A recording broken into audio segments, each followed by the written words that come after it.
Un esam atpakaļ, un tūlīt jau sāksies otrais periods. Rezultāts atgādināšu ir 3-2 SC Rīga vadībā. Bet viss iespējas džentlmeņiem ir atspēlēties, ja viņi tikpat aktīvi iesāks pirmo periodu. Otro periodu kā pirmo, kad bija ļoti aktīvi uzbrukumi un bīstami. Tomēr šeit Uldins Zēlem kaut ko tiesnesis aizrāda.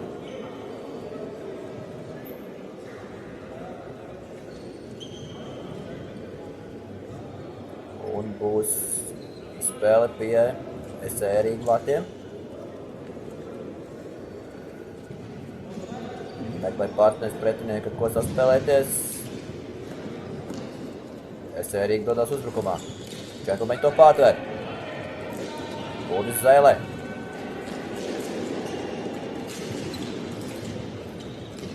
Ingus Pulpurs, jā, kurš tā.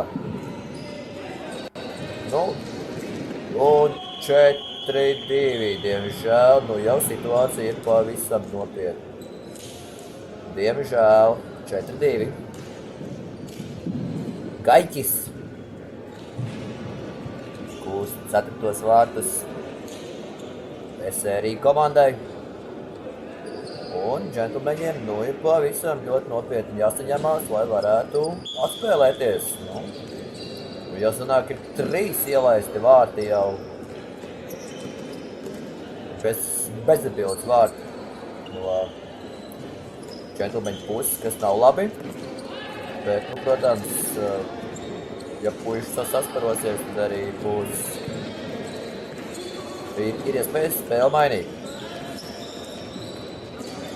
Aktīvāk uzbruk SC Rīgā, jo sajutuši uzvaras garš iespējams jau un turpina tādā garā uzbrukt uz priekšu. Atkal SC Rīga uzbrukumā un pagaidām 5-2,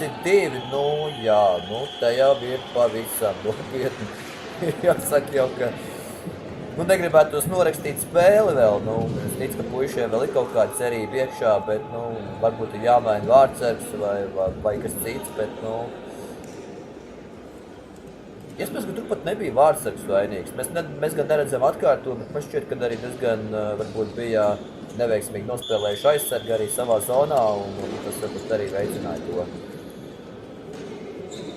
Ko, ļoti drūms periods džentlmeņiem. Iesācies tieši otrais. Un tiešām florbolā it kā jau ir 3 periodi, bet šeit ir 2, tas nozīmē, ka šis arī ir pēdējais. Tad ir jānotiek brīnumam šobrīd, ja godīgi, lai džentlmeņi šo spēli mainītu. Pagaidām pilnībā SC Rīga kontrolē notikumus laukumā. Ar katriem gūtajiem vārtiem SC Rīga tas dod pārliecību, ka šo spēli viņi jau var teikt uzvarējuši. Šeit labi pacīnās pie bortiem Tomas Matušanskis. Un šoreiz nesapratās savā starpā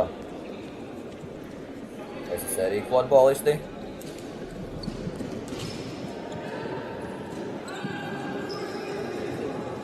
Šeit, bīstami. Te jau ir asumi, te jau ir, varbūt arī kaut ko tādu vajag, es nezinu, cik ir atļauts florbolā šādas veida, bet varbūt kaut kāda provocēšana savstarpēji nepieciešama, varbūt tiešām puišiem, džentlmeņiem tieši sasparoties, arī šeit ļoti dusmīgs ir Helvis Matušanskis arī, varbūt arī šādas cīņas ir vajadzīgas, tikai noteikumu robežās, protams, cik tas ir atļauts.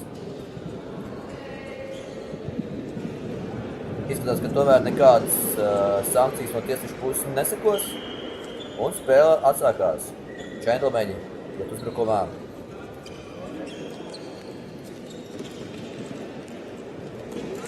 Šeit labi pacīnās Edgars Liepiņš. Tur tāds bīstams iespējams karusels. Varbūt arī tieši tas ir atkal, es nezinu. Varbūt arī šī spēle nedaudz ir aizgājusi un būtu nedaudz par skarbu. Diemžēl ciets ir Artūrs Stalmanis. Bet cerams, ka arī viss kārtībā. Nu, tomēr es skaties, dos kaut kādu, izstās nebūs gan kārtībā. Aiziet klipodams Artūrs Stalmans, tas nozīmē, ka Etuzas futbolīgs džentlmeņu komandai būs viens spēlētājs mazāk. Nu, joprojām uzbruk ir bumbiņā, nu vairs gan nav džentlmeņu zonā.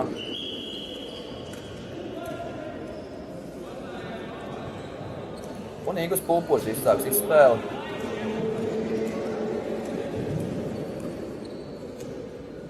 Kopā ar Mārtiņu Vītolu. Mārtiņš Vītols. Īgus Pulpošs.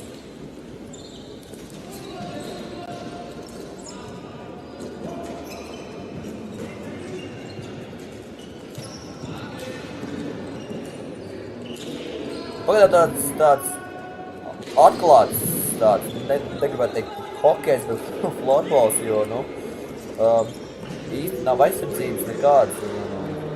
Komandas vienkārši savā starpā mēģina maksimāli. Šeit, man liekas, ka tā jau gan ķeksē, bet es nezinu, vai tas florbolā tā skaitās vai ne, bet, manuprāt, varbūt arī tiesas bija jādod sods Rīgas spēlētājiem tieši par ķeksēšanu kājās. Dažām mums nav atkārtojums, mēs neko neredzēsim, mēs varam tikai secināt, bija, nebija.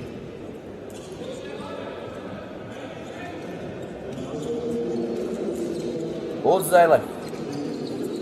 Un vārti! Un nezinu, kas tur palīdzēja, bet tomēr tas ir labi, laikam tas pats Ulds Zeli guvs vārds. Ļoti labi, jo šie vārti tieši bija nepieciešami džentlmeņu komandai, lai nedaudz atgūtu atkal ticību pašiem sev, ka šo spēli tomēr ir iespējams vēl uzvarēt. Nekas nav zaudēts. Nemaldos, šie bija otrie vārti jau Uldim Zēlēm jau šī komandā, bet šī periodā atvainojās. Un spēle turpinās. Rezultāts 5-3. Joprojām vadībā SSC Rīga, bet džentlmeņi ir pietuvojušies, kas jau ir labi. Jālis Matušānskis.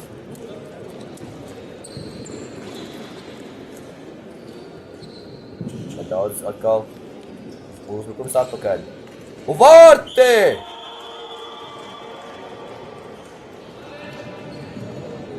Nē, nav vārti. Tomēr šeit laikam it kā jau bija pacelts rokas gaisā, bet nav vārti. Nav vārti.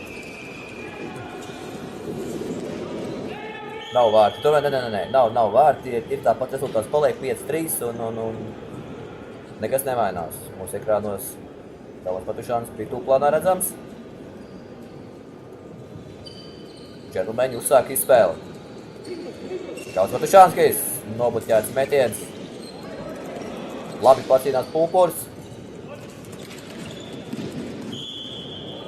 Un atkal būs izspēle. Pulpurs izsāks izspēli. Un bet pa vārtiem!